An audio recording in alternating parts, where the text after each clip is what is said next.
بسم الله الرحمن الرحيم. اللهم صل على محمد وعلى آل محمد وبارك وسلم. أعوذ بالله من الشيطان الرجيم. بسم الله الرحمن الرحيم.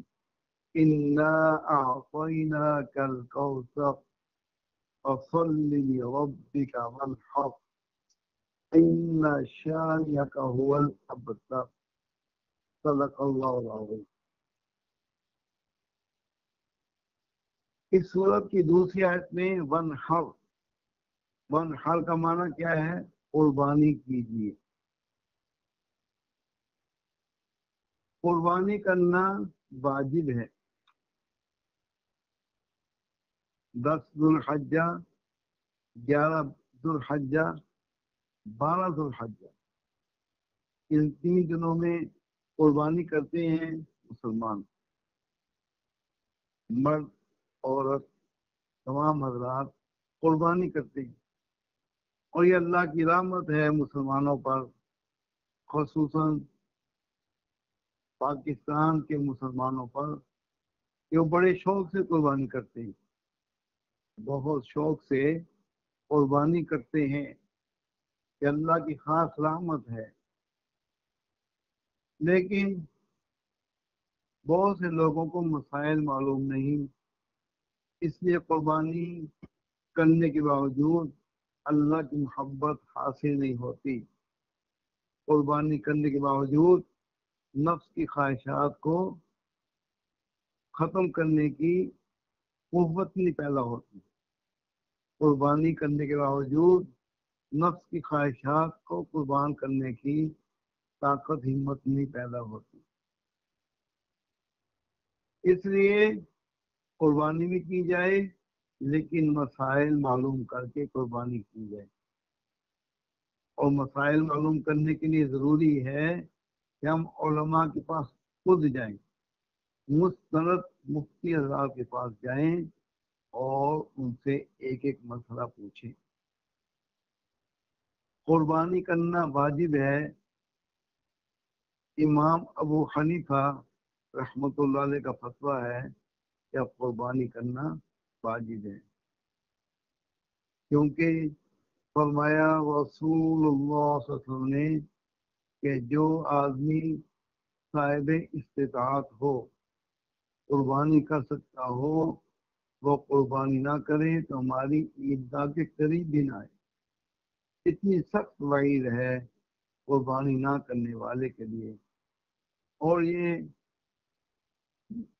اصول ہے فقہ کا کہ جس عمل کے چھوڑنے پر سخت وعید ہو وہ سنت موقدہ ہوتا ہے یا وہ واجب ہوتا ہے. تو یہ بھی دلیل ہے. اور بھی کچھ احادیث ہیں جن سے قربانی کا وجوب ثابت ہو جاتا ہے. اور قربانی کس سے واجب ہے؟ جو صاحب نصاب ہو اس پر قربانی کرنا واجب ہے. اور قربانی کرنے کے بہت سے فوائد ہیں، بہت سے فوائد ہیں، بہت سے فوائد ہیں. اخروی فائدے بھی ہیں اور دنیاوی فائدے بھی ہیں. اصل مقصد قربانی کرنے میں ایک ہونا چاہیے کہ اللہ راضی ہو، بس. اور کوئی مقصد کسی عبادت میں نہیں ہونا چاہیے. قربانی کرنے میں بھی صرف ایک ہی نیت ہو، اللہ تعالیٰ مجھ سے راضی ہوں. اور جس کی یہ نیت ہوگی اللہ راضی ہو، اس کو دنیاوی فائدے بھی حاصل ہوں گے اور اخروی فائدے بھی حاصل ہوں گے. اور جو کسی دنیاوی نفع کے لیے قربانی کرے اس کو دنیاوی نفع تو حاصل نہیں ہوگا، لیکن اللہ کی رضا سے وہ شخص معروم ہو جائے گا. تو قربانی کرنے کے باوجود نقصان ہو گیا، تب اس لیے کہ نیت درست نہیں. اللہ تعالی ہمارے حوصلے کو بڑھانے کے لیے کبھی کبھی دکھا بھی دیتے ہیں کہ تم نے قربانی کی تمہیں فلاں دنیاوی نفع حاصل ہو گیا. مقصد صرف اس کے شوق کو بڑھانا ہے. مقصد یہ نہیں ہوتا کہ تم دنیاوی نفع حاصل کرنے کے لیے قربانی کرو، بلکہ مقصد یہ ہوتا ہے کہ تم نے چونکہ اللہ کی رضا کے لیے قربانی کی ہے، اللہ نے اس کے بدلے میں تمہیں دنیاوی نفع عطا فرما دیے ہیں. کچھ واقعات ایسے ملتے ہیں کہ قربانی کرنے والے کو اللہ نے فوراً انعام دیا. حضرت ابراہیم علیہ السلام کا واقعہ تو مشہور ہے. بیٹے کی قربانی کی، اللہ تعالیٰ فرماتے ہیں ہم نے قربانی قبول فرما لی اور بدلے میں ہم نے آپ کو فلاں انعام بھی دیا، فلاں انعام بھی دیا، فلاں انعام بھی دیا. یہ تفصیل ہمیں سورہ صافات میں معلوم ہو سکتی ہے. اس کو پڑھا جائے تو یہ سب باتیں وہاں پہ موجود ہیں کہ قربانی کرنے کے بدلے میں اللہ نے کیا نفع دیے. حضرت ابراہیم علیہ السلام نے اللہ کی رضا کے لیے بیٹے کو قربان کیا. ان کی نیت صرف یہ تھی اللہ کے حکم کو پورا کرنا ہے اور میں نے بیٹے کو قربان کرنا ہے.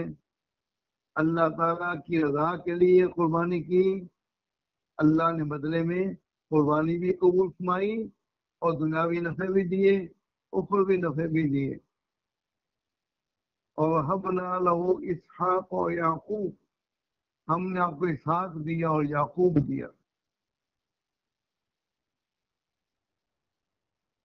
ایک صاحب فرماتے ہیں میں ہمیشہ بیمار رہتا تھا اور بہت سے پیسے بیماری پر خرچ ہو جاتے تھے اور میں صاحب نصاب نہیں تھا، میں غریب تھا. میرے دل میں خیال پیدا ہوا اس سال میں قربانی کروں گا.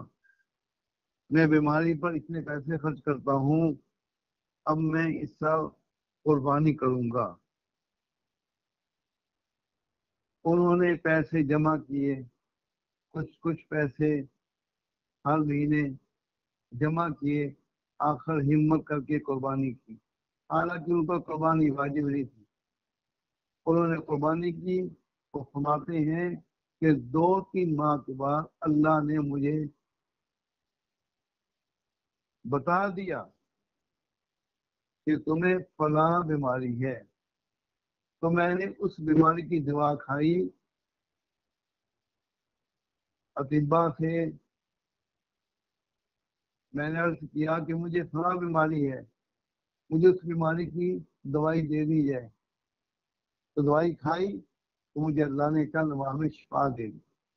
تو پہلے ہزاروں روپے خرچ ہوتے تھے بیماری پر، لیکن بیماری ختم نہ ہوئی تو قربانی کی برکت سے چند 100 روپے خرچ کرنے سے اللہ نے بیماری کو ختم فرما دیا. ایک صاحب عمرہ کرنے کے لیے تشریف لے گئے. اتفاق ایسا ہوا کہ عمرے کے دوران ان سے غلطی ہو گئی، ان پر دم واجب ہو گیا، قربانی واجب ہو گئی. انہوں نے اللہ کی رضا کے لیے وہاں سے بکرا خریدا اور دم ادا کیا، قربانی کر دی. اور چند دنوں کے بعد گھر میں رابطہ ہوا، حال وال پوچھنے کے لیے رابطہ کیا تو ان کو ان کی اہلیہ نے فرمایا کہ تمہارا بیٹا بہت بیمار تھا چند دن پہلے، حتیٰ کہ قریب المرگ ہو گیا، لیکن اللہ نے پھر اس کو فوراً شفا دے دی. تو یہ وہی دن تھے جن دنوں میں اس آدمی نے قربانی کی. تو یہ واقعات حوصلہ بڑھانے کے لیے ہوتے ہیں. امیر آدمی کو قربانی لازمن کرنی چاہیے. جو صاحب نصاب ہیں ان کو قربانی لازمن کرنی چاہیے، اور اگر ہو سکے بکرا قربان کرنا چاہیے. اگر ہو سکے تو چھوٹی قربانی خود خرید کر خود کریں. بڑے جانوروں میں بھی حصہ ڈالنا جائز ہے، لیکن اللہ نے جب توفیق دی ہے، پیسے زیادہ ہیں، کوئی خاتون ہے ماشاءاللہ کافی زیادہ زیورات کی مالک ہے، تو ہمت کرے بکرا خریدے اور قربانی کرے. کوئی تاجر ہے، کوئی صنعت کار ہے، جس کو اللہ نے خوب مال و دولت دی، ان کو چاہیے کہ وہ چھوٹی قربانی خریدے اور شوق سے قربانی کرے، اور اس کا اجر اللہ کے ہاں جنت میں پائیں گے. ہم اگر قربانی اس نیت سے کریں گے کہ ہمیں دنیاوی نفع ہو تو نفع ہو یا نہ ہو، لیکن اس پر بھی ثواب میں کمی ہو جائے گی. لیکن اگر یہ نیت ہو اللہ مجھ سے راضی ہو جائے، اللہ مجھ سے راضی ہو جائے، اللہ مجھ سے راضی ہو جائے، اللہ کی رضا بھی حاصل ہوگی اور دنیاوی نفع بھی حاصل ہوں گے. جو آدمی نفس کی خواہشات کے خلاف چلتا ہے، جو صاحبان نفس کی خواہشات کو قربان کرتے رہتے ہیں، سارا سال گناہوں سے بچتے رہتے ہیں، جب ان کی طرف سے قربانی ہوتی ہے، جب ان کی طرف سے قربانی ہوتی ہے تو فوراً ان کے دل میں خوشی پیدا ہو جاتی ہے. ایک خاص قسم کی خوشی پیدا ہوتی ہے جو ان کو محسوس ہوتی ہے. یہ خوشی کیا ہے؟ قربانی کی قبول ہونے پر اللہ خوشی عطا فرماتے ہیں. تو جس کو خوشی محسوس ہو جائے وہ سمجھ جائے اس کا نفس پاکیزہ ہے، اور جس سے خوشی محسوس نہ ہو اسے نفس کو پاکیزہ کرنے کی زیادہ فکر کرنی چاہیے. اللہ تعالیٰ ہم سب کو عمل کرنے کی توفیق عطا فرمائے.